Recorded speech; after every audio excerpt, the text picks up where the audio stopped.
வணக்கம். இந்த வீடியோவில் நமக்கு இந்திய தேசிய இயக்கம் அப்படின்னா அழகு 3ல் கொடுத்துருக்கக்கூடிய அதில் ஒரு பேர் தான் பகத்சிங் அப்படின்றது. அந்த பகத்சிங் அவர்களை பற்றின ஒரு முழுமையான தொகுப்பு தான்.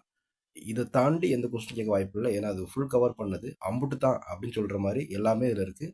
வாங்க வீடியோக்குள்ளே போகலாம். பிறப்பு முதல் தூக்கு வரை முக்கிய காலக்கோடு இது. ஓகேவா? ஃபஸ்ட்டு இந்த வருடங்களை நீங்கள் ஒரு நோட் எடுத்து வரிசை எழுதி வச்சுட்டீங்கன்னா நல்லா தான் இருக்கும். அப்படின்னு கதை மாதிரி சொல்லுவேன். அதை நீங்கள் புரிஞ்சுக்கிட்டாலே போதும். உங்களுக்கு அப்படியே மனசில் இருக்கும்.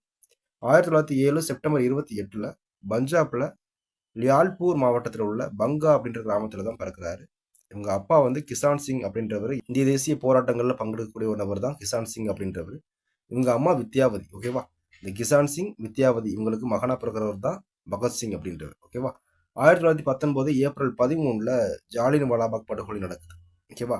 அந்த சம்பவம் நடந்த அடுத்த நாள். ஓகேவா? இவரோட ஸ்கூல் வந்து லாகூர்ல இருக்கு. ஆனா அவர் ஸ்கூல் போறேன் அப்படின்னு கிளம்பி லாகூர் போகாம அங்கிருந்து ட்ரெயின் பிடிச்சி இவரோட 12 வயசுல 12 மைல் தூரம் ட்ரெயினில் வந்து இந்த இடத்துக்கு வராரு. எங்கே வராருன்னா ஜாலியன் வாலாபாக் படுகொலை நடந்த இடத்துக்கு வராரு.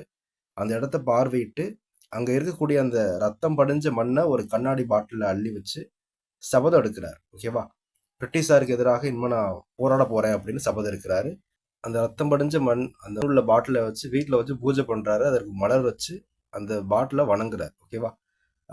1921 22 காந்தியடிகளின் ஒத்துழையாமை இயக்கத்தில் பங்கேற்கிறாரு. இந்த சௌரி சௌரா சம்பவம் அப்படின்றது உங்களுக்கு தெரிஞ்சிருக்கும். உத்தரப்பிரதேசத்தில் கோரக்பூர் அப்படின்ற ஒரு ஊரில் தான் இந்த சம்பவம் நடக்கும். அதாவது விவசாயிகள் வந்து பொருளோட விலையை கொஞ்சம் அதிகரிக்கணும் அப்படின்ற மாதிரி போராட்டம் நடத்துவாங்க. ஓகேவா?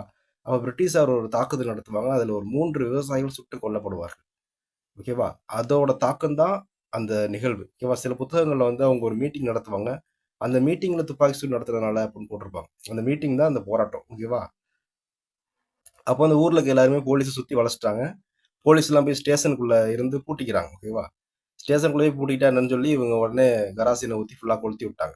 அதாவது அந்த போலீஸ் ஸ்டேஷனுக்குள்ள இருந்து 22 போலீஸும் செத்துட்டாங்க. ஓகேவா? அதான் இந்த சௌரி சௌரா சம்பவம் அப்படின்றது.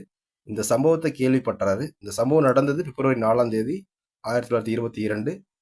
இது கேள்விப்பட்ட உடனே காந்தியடிகள் பிப்ரவரி 12ஆம் தேதி ஒத்துழையாமை இயக்கத்தை நிறுத்திக்குவோம் அப்படின்ற மாதிரி சொல்லிடுறாரு.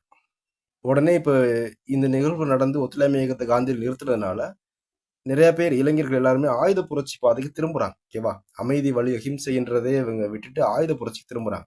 அந்த மாதிரி திரும்பினவங்க தான் 1924 கான்பூர்ல ஒரு அமைப்பு உருவாக்குறாங்க. அதான் இந்துஸ்தான் குடியரசு அமைப்பு அப்படின்னுவாங்க. ஓகேவா? அதுல வந்து பாருங்க, சச்சீந்திரநாத் சன்யால், ராம் பிரசாத் பிஸ்மில் போன்றோர் தொடங்கப்பட்ட இந்துஸ்தான் குடியரசு அமைப்பு. அதுல போய் இவர் இணைகிறார். யாரு? பகத்சிங் இணைகிறார். ஓகேவா? 1925 ஹகோரி ரயில் கொள்ளை சம்பவம். ஓகேவா? இந்த சம்பவமும் உத்தரப்பிரதேசத்தில் நடந்த ஒரு சம்பவம் தான். உத்தரப்பிரதேசத்தில் தான் அந்த ஹகோரி இருக்கு. ஓகேவா? அங்க வந்து ரயில்ல போகக்கூடிய அந்த ஆங்கிலரோட கஜானா பணத்தை கொள்ளையடிக்கிறதுக்காக ராம் பிரசாத் பிஸ்மில், ஓகேவா, அதுக்கடுத்து அஸ்பகுல்லா கான், இந்த மாதிரி ஒரு 10 பேர் அந்த ரயில்ல பயணம் பண்றாங்க. ஓகேவா? பயணம் பண்ணி அதுல இருந்து கொள்ளையடிக்கிறாங்க. எவ்வளவு கொள்ளையடிச்சாங்க அப்படின்னா அப்போதைக்கு 8000 ரூபாய். அந்த அப்போதைக்கு 8000 ரூபாய் அப்படின்றது இப்போ அதிக காசு. ஓகே தானே? கொள்ளையடிச்சுட்டு அவங்க தப்பிக்கிறாங்க. ஆனா இவங்க யாரையும் சுடணும் அப்படின்னு எதிர்பார்க்கவே இல்லை. ஆனா அதிர்ஷ்டவசமா ஒரு பயணியை சுட்டுறாங்க. ஓகேவா? இதனால ஆங்கிலேயர் வலைவீசி தேடி இவங்களை பிடிச்சி தூக்கு தண்டனை கொடுத்துருவாங்க. ஓகேவா? அதான் அந்த சம்பவம். இப்போ அந்த தலைவர்கள் இறந்ததுனால அந்த அமைப்பு இந்துஸ்தான் குடியரசு அமைப்பு தலைமை இல்லாம இருக்கு. அப்ப பகத்சிங் தலைமை இருக்கிறார். ஓகேவா? 1925. 1926 மார்ச் மாதம் பஞ்சாப் இளைஞர்களை ஒருங்கிணைக்க நவ்ஜவன் பாரத் சபா அப்படின்னு ஒரு சபையை உருவாக்குறாரு. ஓகேவா? அடுத்து 1928 செப்டம்பர் மாதம் டெல்லி பெரோசா ஹோட்லா மைதானத்துல இந்த இந்துஸ்தான் குடியரசு அமைப்பை இந்துஸ்தான் சமதர்ம குடியரசு அமைப்பு அப்படின்னு மாத்துறாரு. ஓகேவா? ஓகே, அடுத்து போவோம். சைமன் குழு எதிர்ப்பு உங்களுக்கு தெரிஞ்சிருக்கும். 1928 அக்டோபர் மாதம் 30ஆம் தேதி நடக்குது. ஓகேவா? அதுல வந்து லாலா லஜபதி ராய் அப்படின்றவர் தீவிரமா போராடுறாரு. முன்னாடி நின்று போராடுறாரு. அப்ப தடி அடி அடிக்கிறாங்க. தடி அடி வந்து அவரோட நெஞ்சில ஒரு அடி பயங்கரமா விழுந்துருச்சு. அதுல வந்து அவருக்கு ரொம்ப உடல் வீக் ஆகி நவம்பர் 17ஆம் தேதி இறந்து போயிடுறாரு. நவம்பர் 17 இறந்துடுறாரு. டிசம்பர் 17 இவங்க வந்து அந்த அதிகாரியை சுட்டு கொல்லணும் அப்படின்னு பிளான் பண்றாங்க. ஓகேவா? ஓகேவா? இவங்க பிளான் பண்ணதெல்லாம் சரிதான். ஆனா ஆளை மாத்தி சுட்டுருவாங்க. அதான் இங்க பெரிய சம்பவமே. அதாவது இந்த தடியடி நடத்துறவர் யாருன்னு பாத்தீங்கன்னா ஜேம்ஸ் ஸ்காட் அப்படின்றவர் நடத்துவாரு. ஆனா இவங்க வந்து சுட்டது வந்து சாண்டர்ஸ் அப்படின்ற ஒரு அதிகாரி சுட்டு கொண்டுருவாங்க. ஓகேவா? இவங்க வந்து எப்படின்னா 4:30 மணி இருக்கும்னு நினைக்கிறேன் அந்த டைம். ஓகேவா? அவங்க வந்து வாசல்ல வெயிட் பண்ணிட்டு இருக்காங்க. அவர் வெளில வந்தோனே சுடணும் அப்படின்னு. அவரோட பைக்கை இவர் எடுத்துட்டு வந்துட்டாரு மாத்தி. அவ்வளவுதான் இங்க குழப்பம் வந்தது காரணமே. அதோட இவங்க சுட்டுட்டாங்க. ஓகேவா? ஆனா இவங்க சுட நினைச்சது ஜேம்ஸ் ஸ்காட். ஓகேவா? தடியடி நடத்துங்க அப்படின்னு சொன்ன அந்த அதிகாரியை சுடணும்னு நினைச்சாங்க. ஆனா இன்னொரு அதிகாரியை சுட்டுட்டாங்க. 2 பேருமே ஆங்கிலேயர்கள் தான். அதனால ஒரு பிரச்சனை இல்ல தான். 1929 ஏப்ரல் 8 பொது பாதுகாப்பு மசோதா மற்றும் தொழில் தகராறுகள் மசோதாவிற்கு எதிராக முக்கியஸ்தர் தத்துடன் இணைந்து டெல்லி மத்திய சட்டமன்றத்தில் வெடிகுண்டு வீசுறாரு. ஆனா அந்த இதனால எந்த பாதிப்பும் வராது. சும்மா வெடிகுண்டு வீசுறாரு. ஓகேவா? 1929 ஜூன் முதல் அக்டோபர் வரைக்கும் சிறையில அரசியல் கைதிகளுக்கான உரிமை வேண்டி ஜாதின் தாஸ் போன்ற தோழர்களுடன் இணைந்து 64 நாட்கள் தொடர் உண்ணாவிரதம் இருப்பாங்க. இந்த உண்ணாவிரதத்துல ஜாதின் தாஸ் தான் இறந்து போயிருவார். ஓகேவா? 64 நாள் உண்ணாவிரதம் எப்போ இருந்தாங்கன்னு கேட்கலாம். 1929 ஜூன் மாதம், ஜூன் முதல் அக்டோபர் வரை. ஓகேவா? 1929 ஜூன் முதல் அக்டோபர் வரை. அடுத்து 1931 மார்ச் 23 லாகூர் சதி வழக்கிற்காக பகத்சிங், சுகதேவ், ராஜகுரு ஆகிய மூவரும் லாகூர் மத்திய சிறையில் தூக்கிலிடப்படுறார். ஓகே தானே? அவர் தொடங்கிய இயக்கங்கள் பார்த்தோம்னா நவ்ஜாவன் பாரத் சபா 1926 பஞ்சாபில் இளைஞர்கள், விவசாயிகள் மற்றும் தொழிலாளர்களை திரட்டுவதற்காக பகத்சிங்கால் தொடங்கப்பட்ட இயக்கம். அடுத்து இந்துஸ்தான் சமதர்ம குடியரசு அமைப்பு அப்படின்றது 1928 அதோட பேரை மாத்துறாரு. ஓகேவா? 24 தொடங்கப்பட்ட ஹச்ஆர்ஏ அப்படின்ற பேரை சந்திரசேகர் ஆசாத், பகத்சிங் இணைந்து சோசியலிச கொள்கைகளின் அடிப்படையிலாக மாற்றி அமைக்கிறாங்க. ஓகேவா? அடுத்து கீர்த்தி கிசான் கட்சி அப்படின்னு ஒரு கட்சியை உருவாக்குறாங்க. சோசியலிச கருத்துக்களை பரப்புவதற்காக சோகன் சிங் ஹோஸ் தொடங்கிய இந்த அமைப்பின் பத்திரிகையான கீர்த்தி அப்படின்ற பத்திரிகையில பகத்சிங் பணியாற்றார். பகத்சிங் நிறைய பத்திரிகை எழுதுவாரு. ஆனா எந்த பத்திரிகையிலுமே பகத்சிங் அப்படின்ற பேரை போட மாட்டார். ஒவ்வொரு பேரா போடுவார். ஏன்னா ஆங்கிலேயர்கிட்ட பிடிபற்ற கூடாது அப்படின்றதுக்காக தான் பேரை மாத்தி மாத்தி போட்டுட்டு இருப்பார். அவரின் சிறப்பு பெயர்கள் அப்படின்னு சொல்லக்கூடிய அந்த புனை பெயர்கள் ஜஹித் இ அசாம். இதற்கு வந்து மாவீரன், அதாவது மாபெரும் மாவீரன் அப்படின்னு பொருள். ஓகேவா? ஓகேவா? அடுத்த பேர் பார்த்தீங்கன்னா இந்தியாவின் முதல் மார்க்சிஸ்டவாதி. இவரது சோசியலிச மற்றும் கம்யூனிஸ்ட் கொள்கைகளுக்காக இவ்வாறு அழைக்கப்படுறார்.